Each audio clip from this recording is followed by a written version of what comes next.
Best advice for a CISO. Go. Form follows function. If you create a properly functioning information security program, it can actually adapt to the emerging threats and integrate with the business landscape. It's time to begin the CISO Series podcast.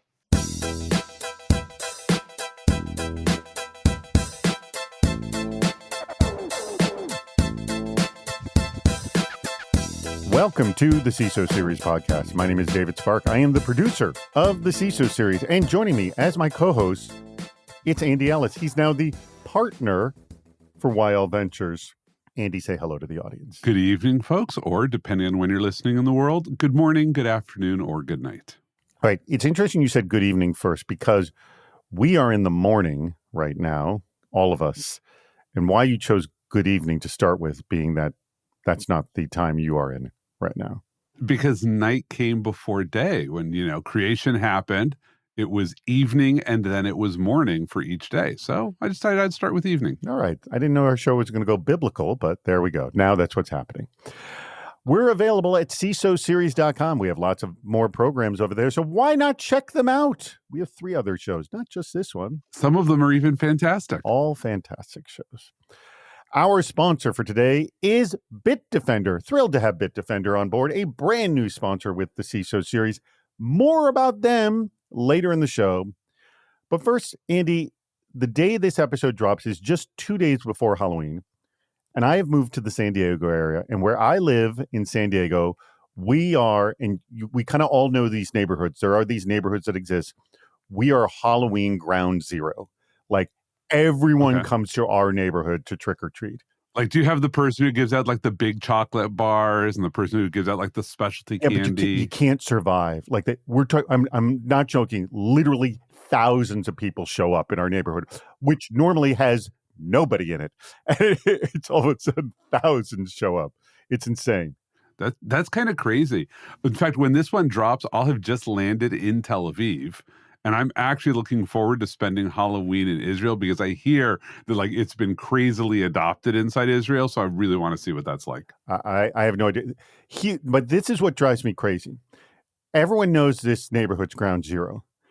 And there's certain areas of its neighborhood that are more active than others. Where we are is not as active, but plenty active. But last year, and I didn't see it previous years, but last year, some houses just gave up and they literally put police tape around their house saying, don't even bother coming in. And the sheer number of houses who did that was obnoxious. So I actually walked up to the crazier area and there were no houses giving out candy. Now, much of it may have to do with they ran out. As I said, thousands of people show up. I mean, you could literally go broke on a Halloween out here, given how much. Oh, absolutely. The neighborhood I live in, where I am, it's fascinating because we get nobody on our street, but we're on a hill and the houses are widely spaced and there is no sidewalk. But 2 blocks from us in one direction, there is the place with the people who give out like the elite candy. Mm-hmm. And 2 blocks in the other direction, it's all flat and like every house participates. And yeah, both of those become like crazy scenes. But here's my advice for people who want to be slightly trollish, which is decorate your house like your neighbor does and then give out amazing, amazing candy until you run out. But things that people will talk about. And then as soon as you run out, take down your decorations. So when people are like, oh, go to the house with the 12-foot skeleton over there, they'll all go pester your neighbor. I do not want to agitate my neighbor. That's another story altogether. But here's one little irksome issue I have with Halloween. Is the teenagers who show up without a costume. We've got a deal here. You show up in a costume, I give you candy. The lack of costume, it's now begging. So you should just have a separate bowl of a less desirable like candy, prunes? like Jolly Ranchers, perhaps, prunes, things of that nature. When the teenagers show up. Yeah, here you go. Here's your prune. All right. Well, this is not why people tuned in to hear us bitch and moan about Halloween. I'm going to bring out our guest. Here's your USB stick with malware on it. Oh, yeah. There you go. All right, let's bring on our guest. Enough of this nonsense. Thrilled to have him on board. You recommended him. Yep. I knew him. We're thrilled to have him. It is a CISO over at Cenlar FSB, none other than Jason Shockey. Jason, thank you so much for joining us. Hey, David, great to be here. communication issues? If communication is one of the major challenges in cybersecurity, why aren't we building around that? Thomas Kinsella of Tynes recently pointed to a study that found that 18% of SOC security practitioners said communication was the least enjoyable part of the job.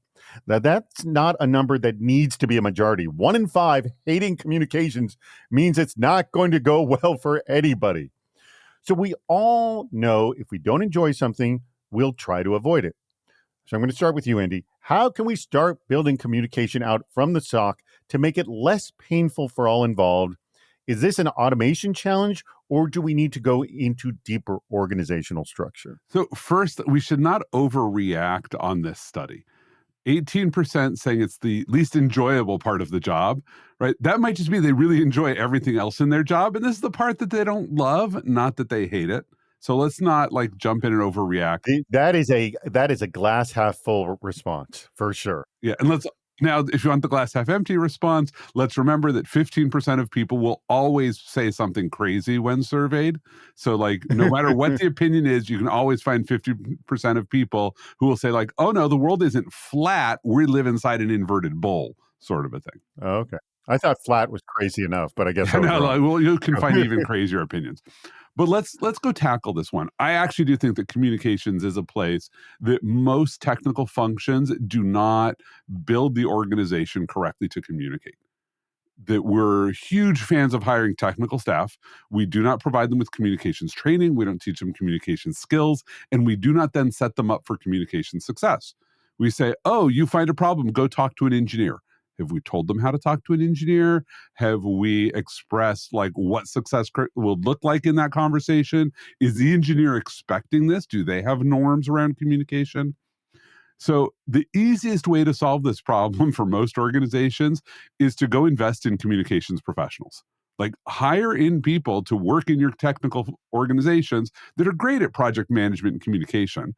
First of all, they will take this work off of the people who don't love it. They will develop those norms as an interface.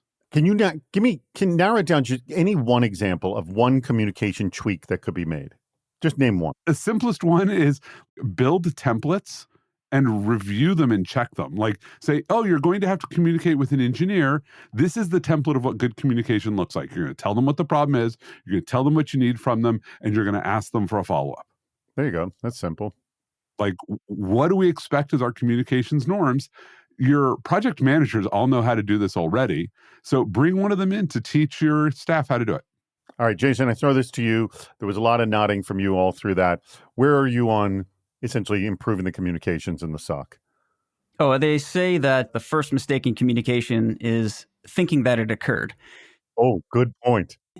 One of the things that I was actually hired on from being transitioning from 20 years in the military and the intelligence community is translation, and specifically empathetic delivery of messages where you can articulate what the engineers are doing to the board, the executives, and the regulators, and vice versa. Can I actually explain to the engineers what the regulators are looking for, what the board wants, and what the executives are expecting? So having my one leg in each of those camps allowed me to actually walk straight into my first chief information security officer job. So two things, translation and articulation through empathetic delivery, because negotiation occurs on the listener's terms. So if you can't provide a sticky story, the person won't be involved and the person won't take away your actual message. Is training the solution to the lack of security talent? Are we creating the perceived cybersecurity staffing shortage? SideChannel CEO Brian Hoagley recently shared a post by VX Underground puckishly pointing out that no ransomware group ever turned away somebody because they didn't have the right degree or certificates. Now, if threat actors have low thresholds for participation, why are we disqualifying so much talent before they can even get an interview? Now, I know equating the criminals' work to our work is not the way to do it, but I'm throwing it out here. Is this a disconnect in the industry, or does this have to do with HR and cybersecurity not speaking the same language? Jason, I ask you. I think HR has a lot to do with it. I think the CISOs and the security staff behind HR, feeding HR those job descriptions, have a lot to do with it also. To speak specifically to those low thresholds for participation in hacker groups, I would say that the hacker groups that are successful have a very high threshold for participation because they don't want to get caught. So if someone's skilled enough to not get caught on the internet by the legal entities and also noticed by the intelligence community and also the vulnerability researchers, they are extremely good. And if they wanted to put a white hat on, I would definitely hire them. That's a very good point. That there are plenty of not so smart criminals out there. I'm sure you've seen them, Andy, yes? Oh, absolutely. I think Jason's onto a point that functionally the black hat side of the community is like this anarchistic meritocracy of, sure, there's no like standard that says you have to be this tall, but you'd better be effective if you want to move up in those ranks and become part of one of these effective groups. But there's a lot of groups that start out and burn out fast and get caught. I do think we should talk about what we have built in the corporate world, because we've turned into sort of this, you have to have these various certification tests. And if you don't understand why those exist, the combination of the fallout of Richie V. DiStefano, the H-1B visa market, all of these things that play into saying, oh, you have to have neutral tests that are like college degrees, blah, blah, blah. There's a lot of reasons HR is incentivized to do that. If you don't understand those reasons, then you can't subvert them. And you actively need to subvert them. You have to figure out, like, maybe you're able to build parallel job tracks. One job track that requires a degree and one that doesn't, otherwise doing the same job, so that you can say, oh, we have a way to bring in people without college degrees, but you can't eliminate the college degree requirement from your main job, because if you do, you eliminate everybody on an H-1B visa from being able to work in those career families. Right? If you don't understand that consequence, you've got a problem. Jason? Yeah, another thing I always like to say, in order to retain, you must train. Oh, yeah. And what that means is I have to have a training budget to keep people interested in their job. That's actually one of the things that I focus on to help people and want to mentor them in cybersecurity careers or their cybersecurity career journey, is focusing on their interests and personality traits. So there's a long-term incentive for them to stay involved, and not just them being them working in cybersecurity.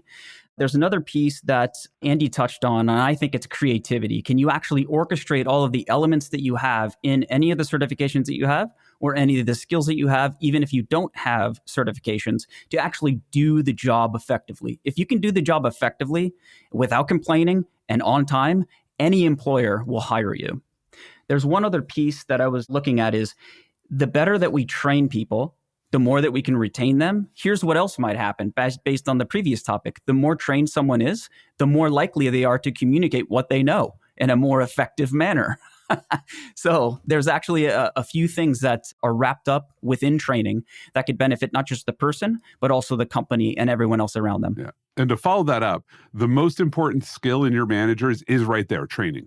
If you're trying to look at who you should promote to manager, it is not the most technically qualified person on your team. It's the person who's great at training other people. That's what you want your managers to be doing, is developing staff, not being individual contributors instead of their staff. Who's our sponsor this week? It's Bitdefender. And let me tell you a little bit about Bitdefender. First, what sets Bitdefender apart? It starts with their solutions, which are natively built from the ground up and run on a single platform. They offer comprehensive security that covers endpoints, networks, and cloud environments, with capabilities for prevention, protection, detection, and response. Pretty full service there. For those who prefer a more hands-off approach, they also offer managed services. Now, second, Bitdefender's strength lies in its research. With hundreds of experts from their labs team and strong ties to academia, they continually discover new malware, vulnerabilities, and criminal techniques, helping businesses stay ahead in an evolving threat landscape. Their extensive technology licensing program provides access to vast amounts of telemetry data, enabling faster threat detection, licensed by more than 180 of the world's most recognized technology brands. Chances are you encounter their technology every day. Now, finally, Bitdefender is deeply committed to fighting cybercrime and building trust. They collaborate closely with global law enforcement on joint investigations to dismantle cyber criminal operations. and release free ransomware decryptors to help victims recover their data. This commitment to security and trust underscores their dedication to protecting customers and society as a whole. And for more, go check out their site at bitdefender.com, bitdefender.com. It's time to play What's Worse? All right, Jason, you know how this game is played? I have an idea. The idea is I'm going to give you two crappy situations, and you have to tell me of the two crappy situations, which one's worse. And they are both bad, and I always make Andy answer first. So you will have more time to determine whether you want to agree with Andy or disagree. And since, Andy, you were in the military, and you worked in the military or in intelligence yourself, Jason? Both. 16 years with straight military. My job wasn't intelligence, but I worked with the intelligence community since 2009 to 2019, worked with NSA and Cyber Command, and then spent 3 years at the Cyber National Mission Force, 3 years total at the NSA campus. All right. That's an excellent background. I don't know if it's going to help you here. We're going to find out. All right. This comes from Jordan Vint of the U.S. Marine Corps. And here are the two scenarios. Did you write it in crayon? That's all I have to ask. That's a low blow. No, it was actually typed out. Okay. Scenario number one. Company has a fully mature cybersecurity program with a tested and validated continuity plan. The organization's 2 data centers, which execute critical business processes, are located in Southern California and Florida. As a hurricane swings over Florida, your organization shut down the Florida site and transitioned processes to the California location. Within hours of the transfer of processes being completed, an earthquake strikes Southern California location. It's like being set on fire and then eaten by a shark. I love it. All right, so it strikes this Southern California location, and it's severing the data center's connection and shutting down all business processes, effectively shuttering the company. Okay, before we even hear the second scenario, I have to say, if you have 2 data centers, those are not the 2 regions to be in, either one of them. The first 2, hurricane and earthquake territory. Rest in Virginia for one, and then the second one is probably either Chicago or Dallas. Like, let's just be very clear. These are where your 2 data centers are. All right, good point there. Andy. All right. So yeah, it's bad planning on the company. Yeah. So I suspect these 2 data centers were here, and then you instituted a great program on top of them, but you had to inherit it. Let's hear the other scenario. I mean, you can't have a hurricane and an earthquake at the same time. You can't. What are the chances? What are the chances? All right. Second scenario. You are part of an aircraft design and manufacturing company that's biggest revenue is from military contracts. Okay. Mm-hmm. You took over as CISO, and the new AI-powered SIM you introduced analyzed all your archived logs and identified a previously unknown threat actor that has had unfettered access to all your data for over 5 years. It's impossible to tell what they took, but it most likely included designs of new stealth aircraft your company was developing for the Air Force. The board is out for blood, and you are on top of the list.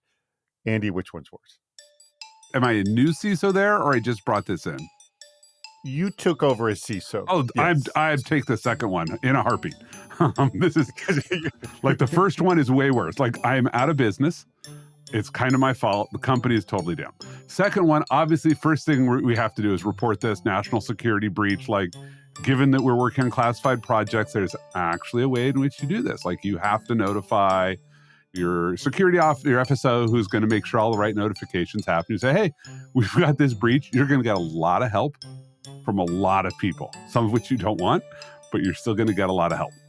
You might lose your job out of this one. It is quite possible. Like, if you put on your CISO hat, it's quite possible that they're going to pick you as the scapegoat. You'll be the scapegoat for the security failure, but the real reason you're going to get fired is because you're the one who found it. Let's just be very honest. The board is not firing you because of the lack of security on your watch. It wasn't your watch. They're firing you because, wow, our stock's going to tank for a little while. But it's going to recover. There are not that many companies that build military aircraft, and it is not in the best interest of the United States government to let any of them go out of business. So you will get a lot of help in recovery. There will be a lot of extra oversight for a very long time. And even if you end up going somewhere else, I guarantee you there's going to be a lot of people who are going to want to hire you because you're the one who found the problem that's here. So I will totally say the first one is way worse because it's functionally irrecoverable. Like you put your company out of business. Yes. All right.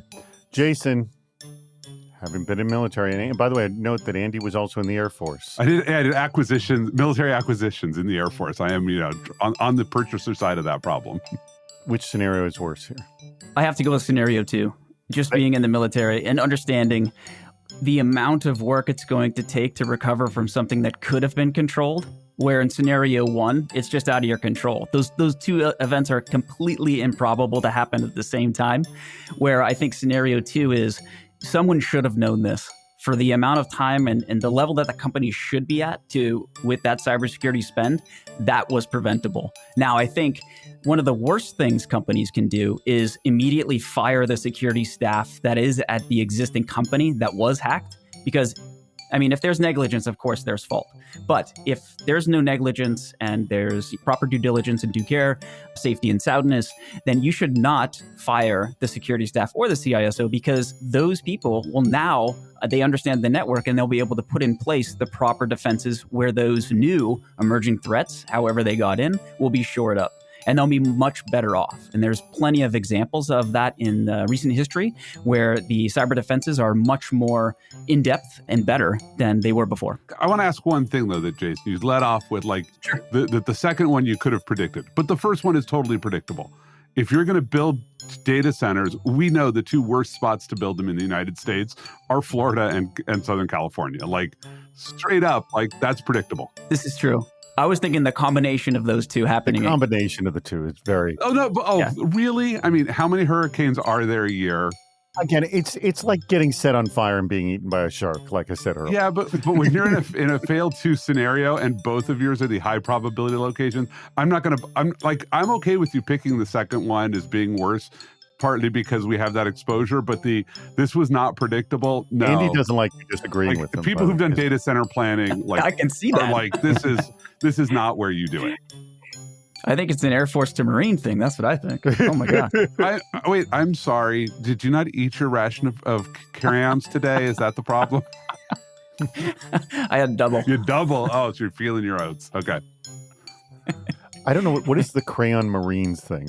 Jason, you want to explain it? Yeah, some people say that, instead of holding a pen properly, they hold a pen or a crayon. Like with their fist? Yeah, with the fist and try to draw it that way. So Cro-Magnon-like, troglodyte. Troglodytes, yes. And then, when they get bored, they eat the crayons too. This, I will say, you will hear Air Force and Marines and, every By service... the way, we have plenty of Marine and ex-Marine listeners. Oh, and every Marine has been part of this joke. We'll make fun of each other here. But I will tell you, there's nobody I'd want to have watching my back except for a U.S. Marine. With their crayons? I don't care what they've got, whether it's a crayon, a knife, or a firearm. U.S. Marine is who I'm going to want to have at my back. I want them with a knife or a firearm. I prefer them with a knife or a firearm, but if I have to have an unarmed person at my back, probably also wants it to be a U.S. Marine. Yeah, they always say one mind, any weapon, so we can use computers too. Yeah, mostly to beat you over the head with it, but... Would this person be a good fit for the job? When you're a startup or small, medium business, who should be your first security hire? It's a tricky role to fill, as it has to be someone who can span technical, strategic, and communication roles, ranging from setting up, managing tools, to talking to business leaders. Hadas Kosorla, who's a fractional CISO over at Scale Security Group, argues that with the limited budget companies have for that first role, not all, but in the examples she's seen, you're not going to find someone full-time who has all these skills and willing to take that initial pay. She argues that virtual or fractional CISOs offer much greater efficiency in this first position than organizations can afford with a full-time employee. A fractional CISO can get you up and running to build out a security and resilience strategy, a risk management program, and the board relationship you'll need as you scale up with more staff. Andy, you've seen a startup or two. Do you see the logic in this for a security hire? And are a lot of startups doing this as well? So I see the logic. I disagree with the logic. I will tell you that you might want to hire a fractional CISO to write a bunch of documentation and then go away. It's a consulting gig, basically, of like, come in, set up my policies so that I have them written down so I can do my SOC 2. Your first security hire, you should not anticipating becoming your CISO. I think that's the mistake that a lot of people make is they say, oh, the first person I hire is going to be the executive who runs everything. No, the first person you hire is somebody who's going to get stuff done. Sometimes that person will grow to be a CISO, but what is your biggest problem? Maybe your biggest problem is IT, and what you're really hiring is a combined IT support and security support person.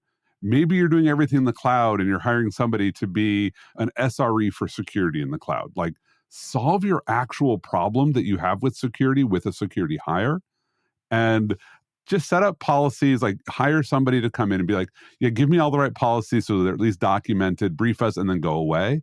But you cannot afford to keep that person around. If you're an SMB or a startup, you should spend that money on somebody who's going to actually produce deliverables every single day. Jason, what do you think? Do you agree with Hadassah's logic here? I agree initially, more so that I agree with Andy, because a fractional CISO is going to give you that experience up front, but having someone internal to the organization is much more important because they can focus their attention to get stuff done, just like Andy said. Especially in a startup, we need this done. I don't care who does it, get it done, is the mindset that that person focusing on information security should have. And when you have somebody internal to the organization, that also satisfies a lot of regulatory and compliance items, Part 500 to Title 23 of the New York Code Rules and Regulations, or NYDFS, says you have to have somebody focusing on this. Who did you assign? If the fractional CISO writes in, this person is assigned as the CISO or perform the CISO functions, check in the box. Now that person can go on and execute those policies that are written by the fractional CISO. So I hear the argument here in that there's value in having this fractional CISO to do sort of more setup work, but you make a really good argument, Jason, is like, they're not going to be dedicated to the company like a full-time employee is. So that's always going to be missing. Yep. Andy, what would be the best bridge here, I guess? So the bridge that I've seen a lot of companies do this, is you bring in somebody who's going to be at the manager or director level, who's going to either run your IT and security programs. More and more I see this, which is startups do not have a dedicated IT team. They have an IT and security team, because your IT organization is doing what? Delivering people laptops, setting up the network that's functionally a Starbucks in your headquarters, and managing SaaS apps. Like that is, and when you look at that, most of the things they need to do are security related. So you want that to be your security professional. Then at some point, what they do is they hire in a fractional CISO to come in for a short engagement to say, hey, review everything this team has been doing. Tell me if they're on the right track. Lay out a development plan for them to become my CISO, or tell me if they're not going to ever do it. Help build the first couple board presentations. Because the reality is, if you're a startup, the CISO is not going to talk to the board probably before your Series D. Your board doesn't care about cybersecurity. I sit on boards that are Series B and Series C companies. Like, I'm the cybersecurity person there. I've had conversations with the CTO, who's the acting CISO, but not in the boardroom. In the boardroom, we're focused on delivery, on cost, on all of the things to keep a company alive. And that's something that I think you have to recognize, is cybersecurity is more often an afterthought in an early stage company. As a CISO, what do you think about this? With the rise of ransomware, state-sponsored attackers, and emerging AI security threats, it's not surprising to see a lot of pessimistic views on cybersecurity across Reddit or X. But a recent blog post by Ross Haliluk makes the case that there is a real case for optimism in the field. He points out that the day-to-day stresses of the job make it easy to lose a broader perspective. He points to a number of reasons to be optimistic. Some of these are organizational, the rising influence of the CISO role and board-level cybersecurity concerns. Some are from improved industry-wide security practices like bug bounties and new information sharing networks. He also points to governments making security a priority and increased international collaboration as a reason to smile. So, Jason, I'll start with you. What in how we're handling cybersecurity today makes you optimistic? Villains make the heroes. So you can go back to the rogues gallery. the better the villains, the better the heroes are going to be. So the CISO's rise, I would say, maybe meteoric based on the huge cyber breaches, create this reliance, and I think it's properly so, reliance on that CISO to get the job done. As far as being optimistic, it's leveraging AI to fill in those gaps that you might have missing in your people, process, and technology. So it's having those villains out there and then using AI, like everyone's using artificial intelligence, to actually better protect and defend sensitive systems and data. All right. Andy, I love the idea. It's like in the movies, the good villain makes the hero, always. Andy, what makes you optimistic about cyber? So what makes me optimistic is that the risk profile keeps growing. And that sounds sort of backwards, but that actually means that we are supporting a thriving economy. Like if the risk profile was going down, it wouldn't be because we were being more secure. It's because there would just be less at risk. Every day there is more at risk because we rely on the internet more. We get things done more. Like think about how quickly things happen today that didn't happen, but every single one of those is more risk for us. Every SaaS application out there that we rely on, more risk, but more stuff getting done more quickly. So that's what gives me the optimism. First of all, if you're a cybersecurity professional, you can have a long and thriving career here because the risks aren't going away. But more importantly, our quality of life is improving and we contribute to that. For the person who is pessimistic, and I'm assuming both of you have had plenty of pessimistic employees, what do you do to reel them in? So sometimes you put them in a position where their pessimism is actually what you're paying them for. I don't know if I recently saw the movie World War Z. That is awful movie, I have to say. But there's a great line in there about the 10th man.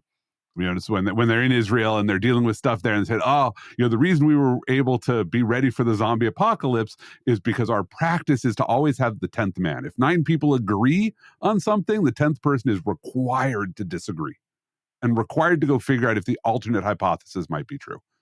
And that's what you use your pessimists for. Like, let them know that their job is to go pursue alternate hypotheses. They'll be overruled 90% of the time, but you want them to actually come back and say, like, here's the actual worst thing that could happen. Don't be the doom and gloomer. Like, don't overblow this, but make sure that we're actually paying attention to risk. Jason, I'll let you have the last word on this. What do you do when someone's too pessimistic? I think you lead the pessimism out to focus on, everyone should have rational pessimism, especially in cybersecurity. How can this get broken? How can this not work? Only to come back to say, here's how we can actually better defend against it or better protect our systems. A lot of people have irrational pessimism, where I was speaking about rational pessimism earlier, which is healthy. Irrational pessimism is not. It just means you're a negative person.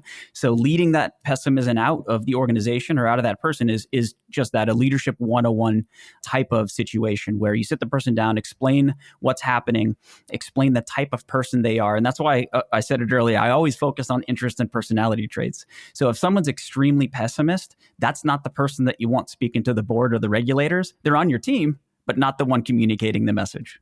And that brings us to the end of the show. Thank you very much, Jason, for your optimistic viewpoint.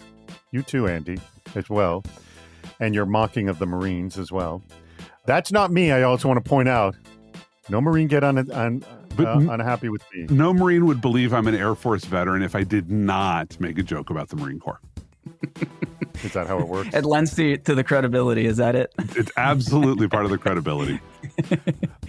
Our sponsor for today's episode is Bitdefender. Remember, go to bitdefender.com. They are pretty much doing everything they possibly can do to secure your environment with their intelligence, wisdom, and can help you from pretty much soup to nuts. So please go check out our sponsor, bitdefender.com.